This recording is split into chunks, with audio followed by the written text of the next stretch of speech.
Жаңы стадион құруға инвестор болым дегендердің саны 5-ке жетті. Бұйыл кино тармағын дүңгіреткен Оскар сыйлығы кімге бұйырды? Японияда өте тұрған Олимп ойындарының медальдары қандай қалдықтардан жасалады? Назарыңыздарда күндарек маалымат программасы. Студияда Тілек Гүлжігітқызы, саламатсыздарбы. Бишкекке жаңы стадион құруға инвестор болу ниетін білдіріп қайрылғандардың саны 5-тен ашты. Жаштар иштери дене тарбия жана спорт агенттигинин маалыматына караганда айрымдар футбол стадионун құруға толук катышууну кааласа, башкалары өздөрүнүн планы менен келип жатат. Белгилей кетсек, президент Сооронбай Жээнбеков футбол боюнча улуттук курама команданын оюнчуларына жана машыктыруучуларына мамлекеттик сыйлыктарды тапшыруу аземинде Орду калаада эл аралык деңгээлдеги жаңы заманбап футбол стадионун курууну сунуштаган.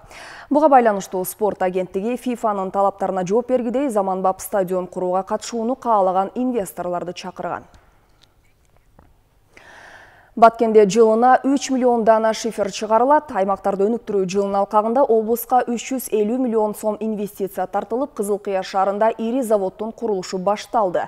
Өнөр жай ишканасы ушул жылдын экинчи жарымында толугу менен ишке кирет. Баштапкы этапта 120 жумуш орну түзүлсө, бара-бара жумушчулардын саны дагы да көбөйөт.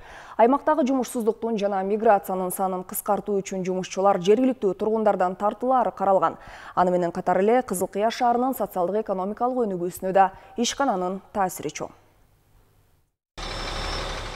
Кызылкыя шаарында курулушу башталган заводдун эртерээк ишке берилүүсүн жергиликтүүлөр чыдамсыздык менен күтүп жатышат. Бул жерден чыккан шиферлер борбордон ташылып келингенге караганда баасы арзан болот дешет. Учурда курулуш материалдары жол акысын кошкондо башка облустарга салыштырмалуу Баткенде кымбат сатылууда. Биздин адамдар только канттын шифрлары келет. Канча алыс жолдон келишет.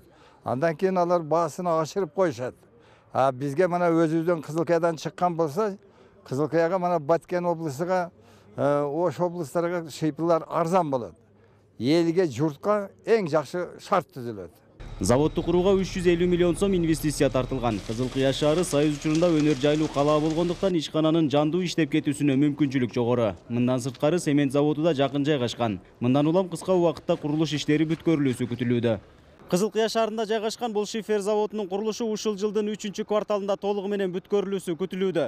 Бул жерден жылына 3 миллионго жакын даана шифер өндүрүлүп, жергиликтүү базарлардан сырткары кошуна Өзбекстан жана Тажикстан республикаларына экспорттолот. Баштапкы этапта 8 толкундуу хризотил цементтик шифер чыгарганы турабыз. Экинчи этапта ошол хризотил цементтик шиферди краскалоо түстүү шифрлер чыгарганга пландаштырып жатабыз. Завод ишке кирсе, Кызылкыя шаарынын социалдык экономикалык өнүгүүсүнө таасир этет. Шаар бийлиги менен ишкананын ортосунда кызматташуу келишими түзүлгөн. Инвесторго шаар аймагынан 4 гектар жер аянты узак мөөнөткө пайдаланууга берилген. Ал эми ишкана ишке киргенден кийин социалдык пакеттерди түзүү каралган. Ар бир шаарда, ар бир райондо билесиздер, көйгөйлүү вопростор көп, жетишпестиктер болот, жетишкендиктер болот. Ошолордун негизинде жылына мэриянын программасы кабыл алынганда, ошонун негизинде биз түзөбүз социалдык пакеттерди. Бул жерде жол курулуш тармагы бар. Анан бала бакчанын реконструкциясы болуп калышы мүмкүн. Же болбосо бир аллеяны ачуу программасы болуп калса, ошондой направлениеде болот бул социалдык пакеттер. Мындан сырткары 120 жумуш орну түзүлүп, басымдуусун жергиликтүү тургундар ээлейт. Баткен облусунда жумушсуздуктун айынан сырткы миграция күч. Андыктан өнөр жай ишканаларын куруу аймактагы негизги багыттардын бири. Былтыр облуста жалпысынан 6,5 миңден ашуун жумуш орду түзүлгөн. Нургазы Жайнаков, Рысбек Мазайыт уулу, Коомдук биринчи канал, Баткен облусу. Каракол шаардык мэриясы жергиликтүү жана башка жактан келип иштей турган ишкерлер менен түз жана конструктивдүү диалог курууга кызыктар. Мындай билдирүү быйыл экинчи ирет өтүп жаткан бизнес форумда айтылды.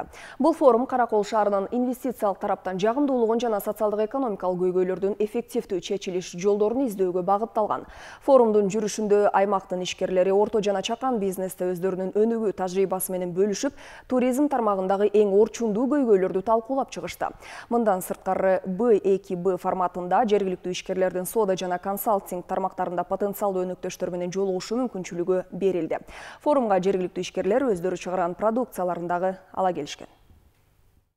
Каракол шаарынын бюджети ушул ишкерлер аркылуу чогулат да, акчанын баары тең. Эгерде буларга жакшы шарт түзүп берсек, иште жеңилдик түзүп берсек, булар канчалык өнүгүп өскөн сайын Каракол шаарыбызда өнүгүп өсөт да. Мэрияга өздөрүнүн ойлорун айтты, проблемаларын айтты. Ошол боюнча сүйлөшүүлөр жүрүп жатат азыркы кезде. Келечектеги дагы кандай иш жүргүзөбүз, ошону дагы сүйлөшүп атабыз. Ошо форум аркылуу көп нерсе болуш керек. Көп нерсени дагы өнүктүрөбүз деп ойлоп атам.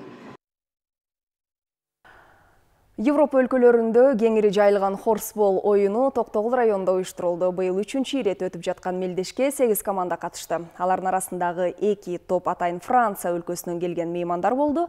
Оюндун жүрүшүнөн аймактагы кабарчыбыз Осмон Уламсадыров кененирээк. Оюн көрсөтүп жаткан ар бир команданын ысымы Токтогул районунда кызыл китепке кирген жан-жаныбарлардын атынан аталган. Күчүн ашып жаткан 8 команданын көпчүлүгү жергиликтүүлөр, ал эми 2 команда Франция өлкөсүнөн келген коноктор. Командалардын аты жөнү жаныбарлардын атынан аталганында жөн жерден эмес. Буга чейин райондо Алатай жаратылыш паркы түзүлүп, анда улар, шумкар, кабылан жана башка кызыл китепке кирген жаныбарлар жашагандыктан аларды коргоо жана даңазолоо максатында командаларга алардын аты берилген. Ал эми Хорсбол Федерациясынын президенти Мунарбек Кулданбаевдин айтымында Хорсбол оюнун Кыргызстанда жыл сайын өткөрүүнүн башкы максаты эки өлкөнүн бири-бирине болгон спорттук жана маданий жактан жакындатууну көздөйт. Бул 3-чү чемпионат болуп жатат. 2017 жыл биринчи чемпионат өткөргөнбүз. Мына ошондон бери жыл сайын Кудай кааласа өзүнчө бир традиция болуп калды. Бул жалаң гана спорт эмес, бул гана спорт эмес, бул карым катнаш түзүү, балдар мынакей Франциядан келген оюнчулар менен таанышып, чогуу ойноп, чогуу достошуп, аябай достук мамилелер да өздөшүп калды. Оюндун жүрүшүндө жергиликтүү 6 команда күч сынашып, мыкты оюн көрсөтүп, арасынан биримдик командасы финалга чыкты. Биздин ушул Кыргыз элинде биринчи спорт өзү улак деп айтылат. Ошо улак болгондуктан бул француз элинин спорту топ менен ойноо экен айырмасы. Анан улакчылардан кичине бир аз айырма бар экен. Топтой футболдун оюнундай же баскетболдун оюнундай оюндардын шарттары бар экен арасында.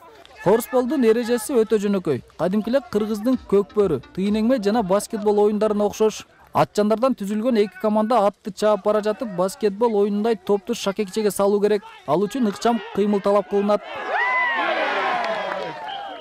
Бул оюн өзү баскетболдун эле бир түр экен да. Белки улакка караганда жакшы экен. Балдарга ойногондору шарттары жакшы болот экен да. Мына урунуп калбайт. Балдарга тренировкалары жакшы болот экен. Буюрса 2 жылдан бери келип оюн көрсөтүп атышат да. Соңунда Франциядан келген коноктору менен биримдик командасы күч сынашып, жеңишти француздар илип кетти. Эске салсак, былтыр болуп өткөн оюнда Токтогулдук команда утушка ээ болгон.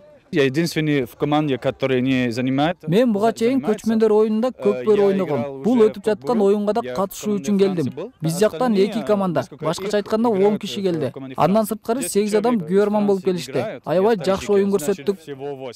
Хорсбол оюнун Европада 14 жаштан жогоркулар ойношот. Уюштуруучулардын белгилөөсүндө хорсбол оюнунун келечеги кең. Бүгүнкү күндө бул оюндун түрү дүйнө жүзүнө кеңири тарап жатат. Андыктан ээн эркин ат үстүндө жүрө алган кыргыз жигиттерине оюндун түрүн үйрөтүп, эл аралык мелдештерге катыштыруу башкы максат экенин федерация президенти кошумчалады.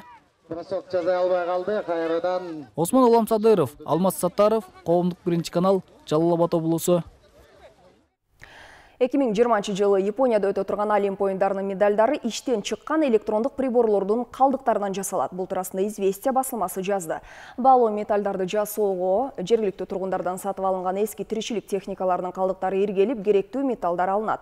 Акция башталгандан бери 47,5 тонна гаджет чогулду. Максаты 2,5 килограмм коло, 4 килограммдан ашык күмүш, 30 килограммдан ашык алтын алуу. Японияда өтө турган Олимп оюндарына 5000 медаль керектелет.